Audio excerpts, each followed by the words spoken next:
Welcome to Growing Bright Futures. I'm Cheryl Mitchell, the president of Treleven, which is a retreat and learning center located on a sheep farm here in Addison County. And we're very interested in the intersections between spirit, nature, and social justice. So it's been our great privilege to be partnering with Middlebury Community Television, with Building Bright Futures here in Addison County, and with Let's Grow Kids, to really hone in on the ways that our community supports families with young children. And I am very thrilled to have as my guest today Johanna Vaczy, who's one of the co-coordinators of the STARS program, not just here in Addison County, but for the whole state. So thank you so much for joining us today, Johanna. You're welcome. And I'm guessing maybe we would start by just having you describe, for people who don't know what STARS is, what it is. So STARS is Vermont's quality recognition program for early childhood care and learning programs in the state of Vermont. It stands for Step Ahead Recognition System. It programs that serve children from birth to 8 or sometimes even older in a school-age care program can participate. It's a voluntary program. There are about 1,000 programs in the state currently participating in the STARS program out of 1,400 that are licensed or regulated by the state of Vermont. So it's both family child care homes and also centers? Family child care homes, centers, public operated preschool programs, and school-age care programs. Right. So how does a program get into STARS, and what are they required to do to get more STARS? I think of the old travel guides that AAA put out, and you could have a, one diamond, 2 diamond, 3 diamond kind of rating. How do you get into it, and how do you move up? So, as I said, it's a voluntary system. It's based on points and stars. Programs can earn a number of points, and based on the number of points they earn, they're awarded a star level or star rating. The way that STARS is set up is that programs can choose what criteria they want to get points for. Mm-hmm. So at a 1-star level, a program could have received recognition for any one of a variety of things, all the way up to 5 stars, where a program would have received recognition for meeting most of the criteria that are in the STAR system. So programs with a star rating may have achieved quality in different areas. Often people say, well, I visited a program and it had 3 stars, and I didn't understand how because I've been to another 3-star program and it wasn't the same. And so that's one of the things that people should keep in mind, is that the 2 programs may have gotten recognition for doing different things and still be at that same star level. Anyone who's regulated or licensed by the state of Vermont is eligible to apply to STARS. They can call the STARS office and receive technical assistance with the application process, or there are several different types of mentoring programs that are available to help providers with STARS applications as well. Mm-hmm. And they can apply online now? It used to be a paper application. It is still a paper application. Still have a paper yes. application. Okay. It's available. It's available from the internet, but it's not fillable online and savable like some. So you would download it from someplace and fill it out, and you could let people know who could help them fill it out, or how would they find out who could help them fill it out? Yes, we can refer people to the various organizations that provide mentoring, and I can say right now it's Vermont Birth to 5 is the main source of mentoring, and also Vermont Association for the Education of Young Children provides mentoring for center-based programs as well. So, what's the advantage to a program for being in STARS, for voluntarily signing up for STARS? Well, there are a lot of advantages.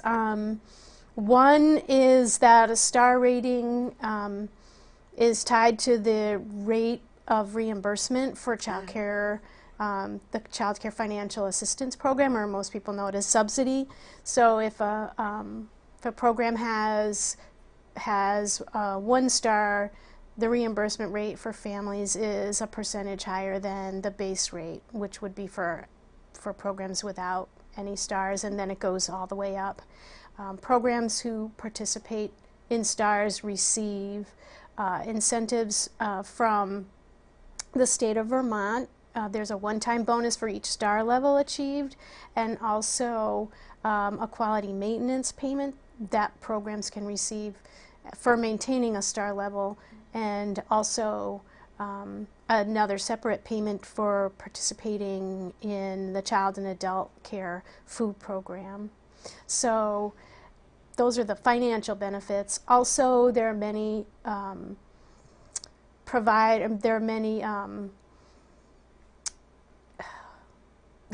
losing my train of thought. Providers can access materials and supplies from suppliers at a discounted rate for participating in stars. And some of those are local and some of those are national companies. And that information is available on the STARS website. Wow. And also for until the end of December 2017, programs who participate in STARS can access the Shared Services website that's sponsored by Vermont Birth to 5, and that also has a wealth of information and resources for programs. Mm. So for a program, there's some financial advantages to participating.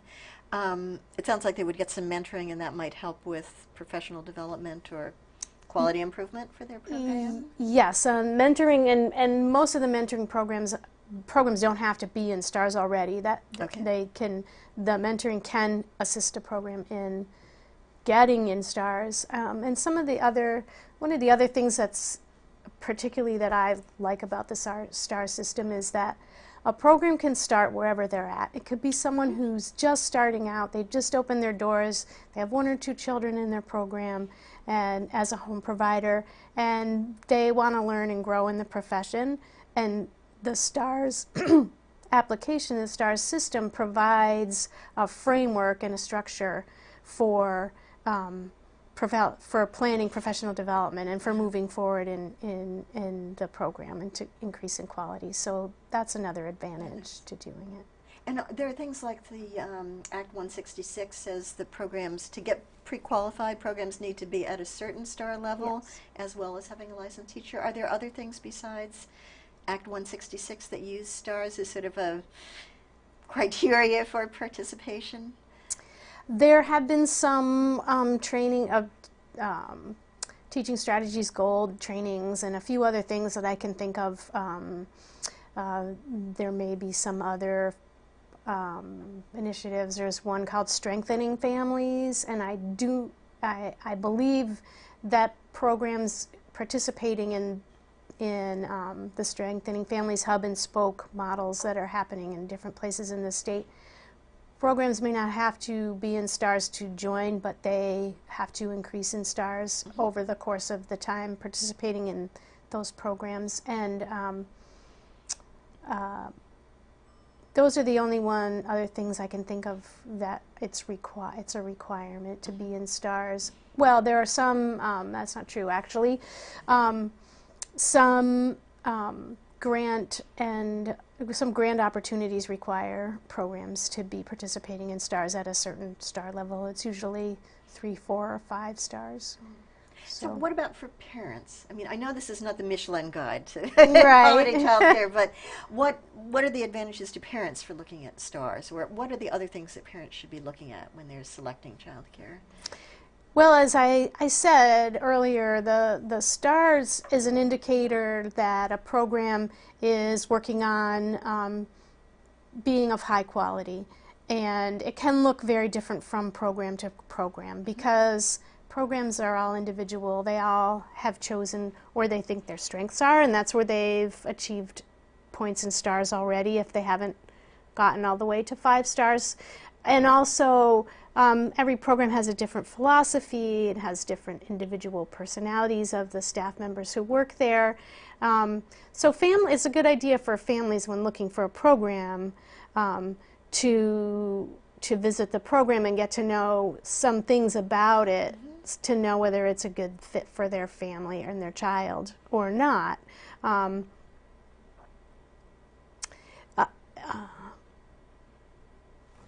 So do parents get, I know that there's some financial incentives for the programs to be in STARS. Are there financial incentives for parents to be choosing higher quality programs or higher star rated programs? Yes, and the same thing that I was talking about before with the child and adult care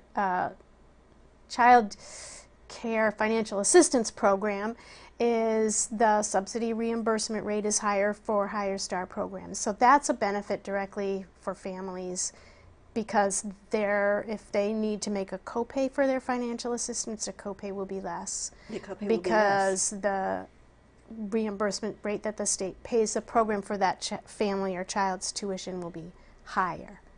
Oh. So, if that makes sense. And families that income qualify also get an income tax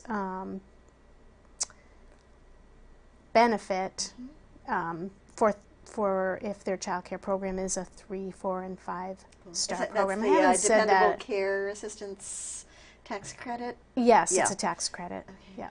Cool. Yes. And who helps people figure that out? Who helps parents negotiate or just know what's the best in terms of finances and also in terms of quality? How do they choose? Well, the subsidy specialist in the area that the family lives in can help them determine what their reimbursement rate would be based on the star level of a given program. And also programs families can speak with the STARS office to get more information about what the STARS mean, and if they have, they can go to the Child Development Division website and they can do a search and find programs in their area and see what their STARS levels are. So that's another way families can find out about information about individual programs.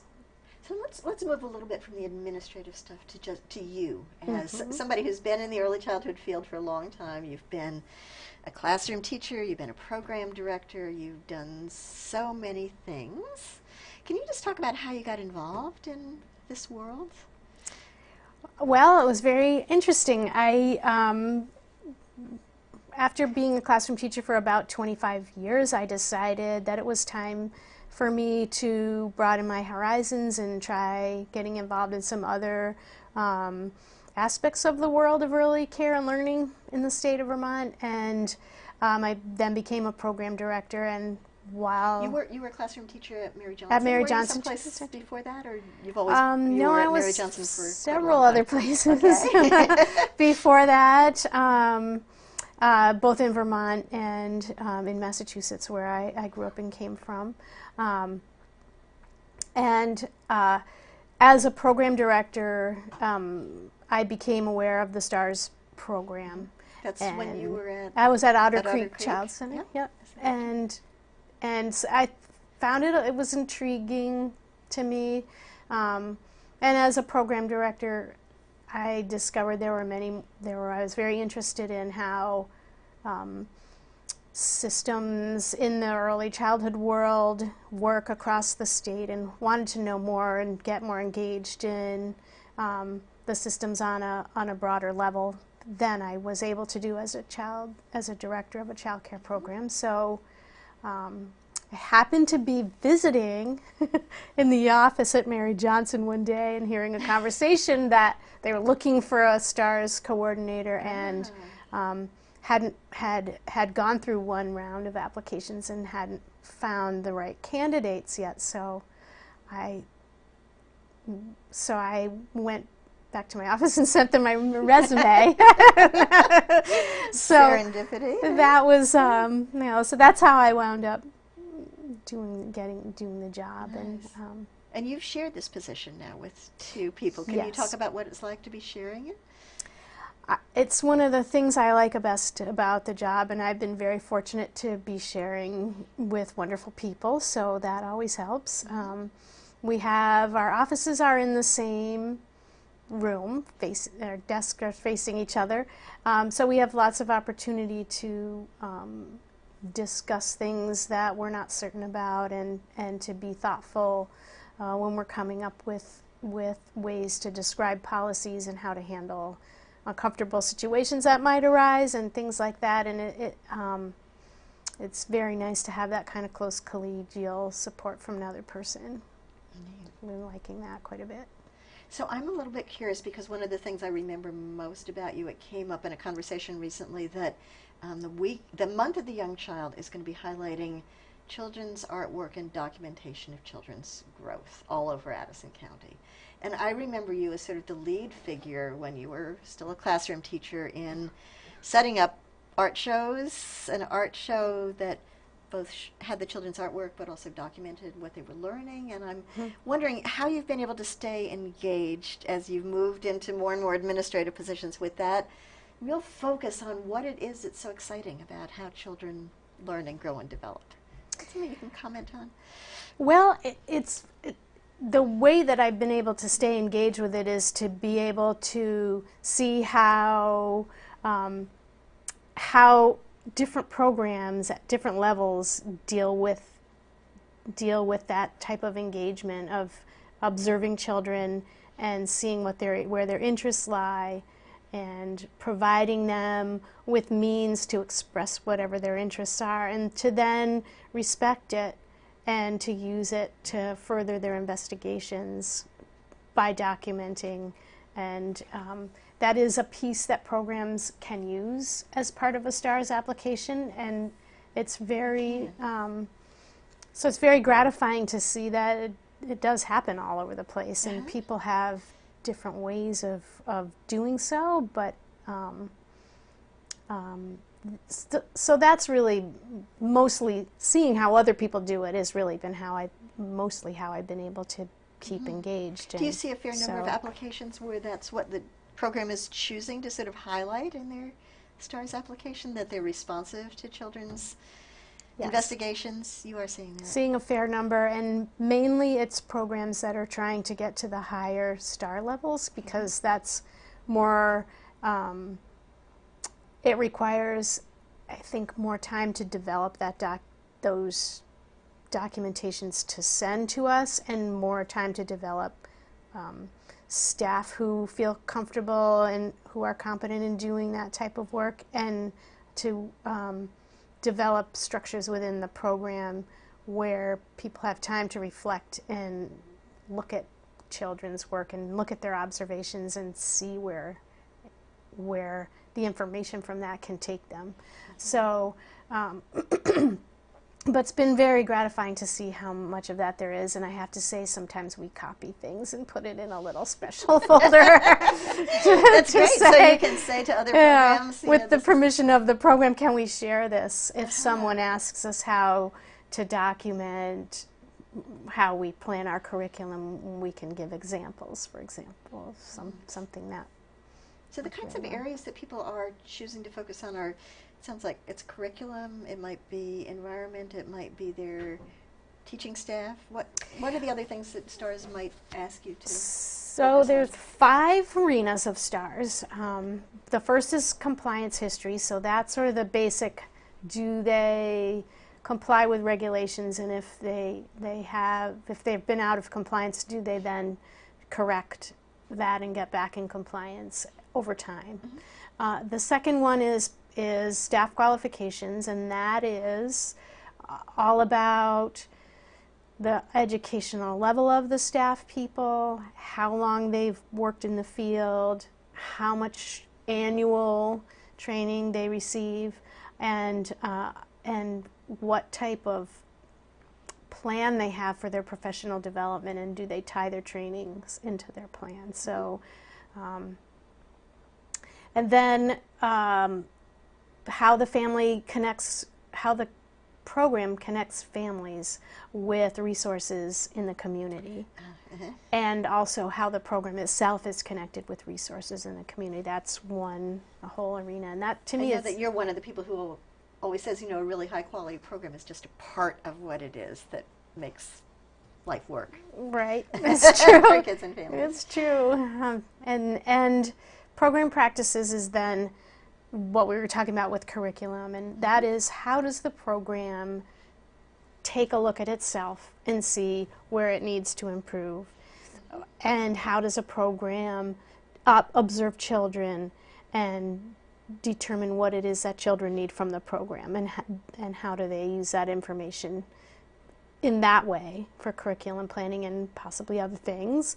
And then the last one is the administration of the program, and how does the program support high quality, what kind of policies and practices did they have in place, how do they pay their staff, how do they keep their staff, how do they support their staff professional development, and for a home provider it's about how do they have sustainable business practices in place so they can keep their doors open and be successful. Yeah. So.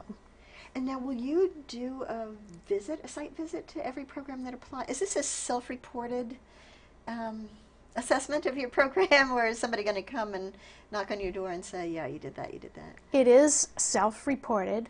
The STARS coordinators do not visit programs. The people who would visit a program are a licensor, so they would be visiting programs for compliance, to see if programs are in compliance with licensing. And then if a program wants to, as part of the STAR system, they can have an assessment by a trained assessor using the environment rating scales. So, and there's a different environment rating scale that is appropriate for each type of program.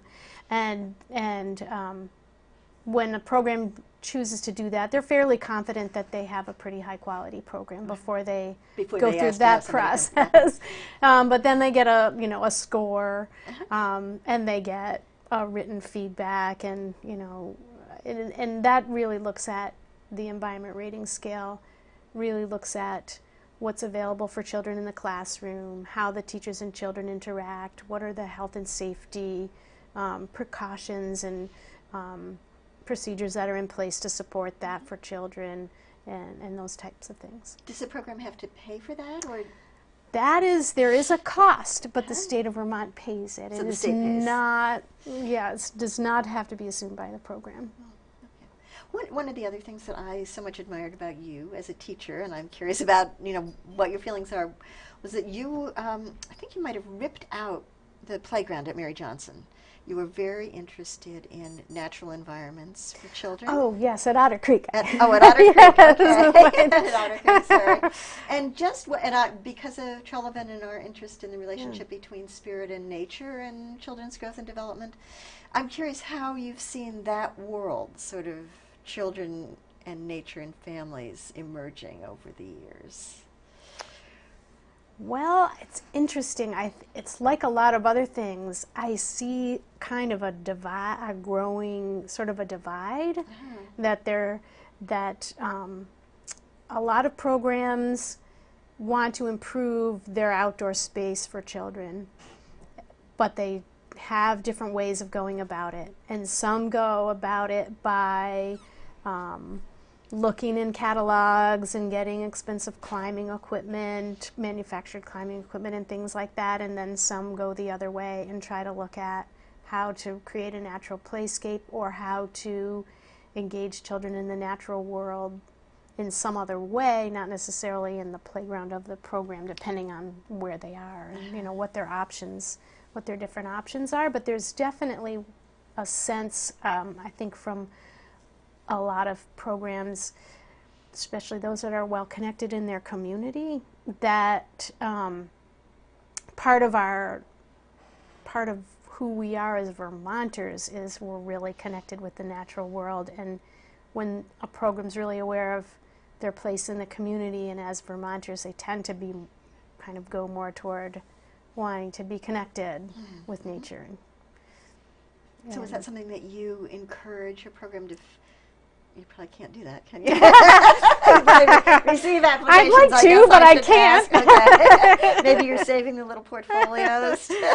Well, we always notice and cool say, idea. "This is so wonderful that you planted a tree in your yard, or whatever, or that you have a nature-based, curriculum or something like that." But the criteria for STARS is really only. There isn't something specific to that in STARS, but it is. Johanna, we're going to run out of time, and maybe there were things that you wanted to talk about that I forgot to ask you about. Do you have some closing things that you would like to share with people?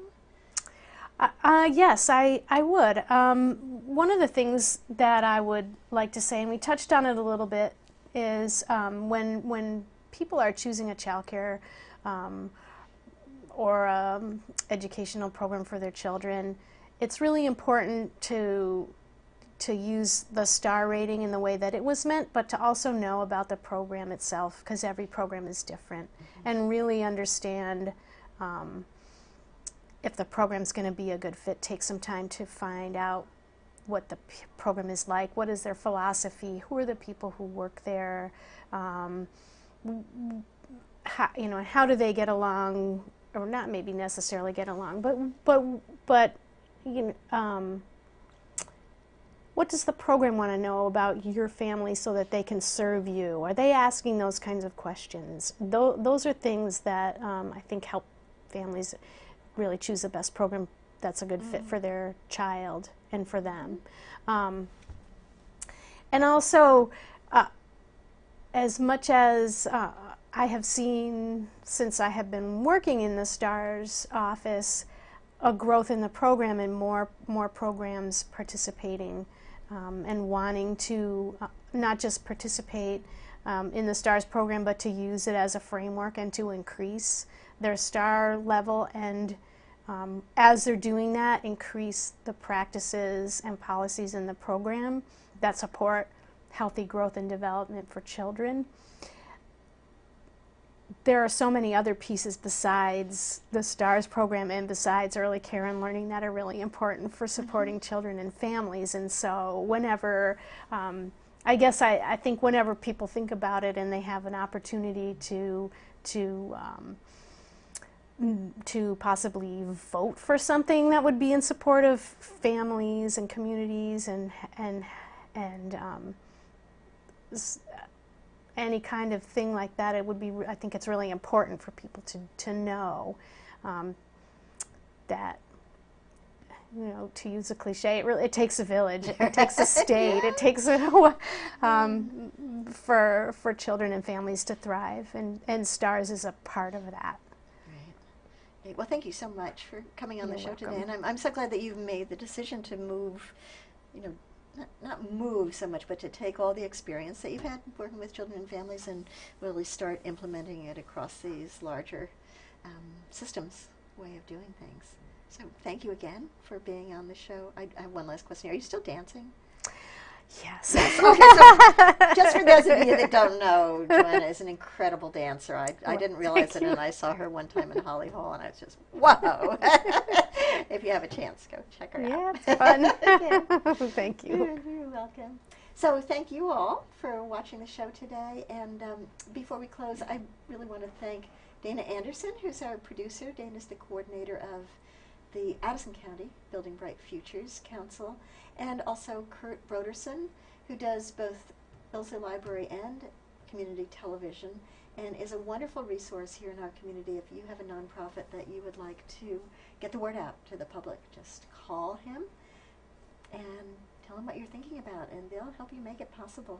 So thanks again for being on the show. Johanna's contact information is going to come up in just a minute. Please call her.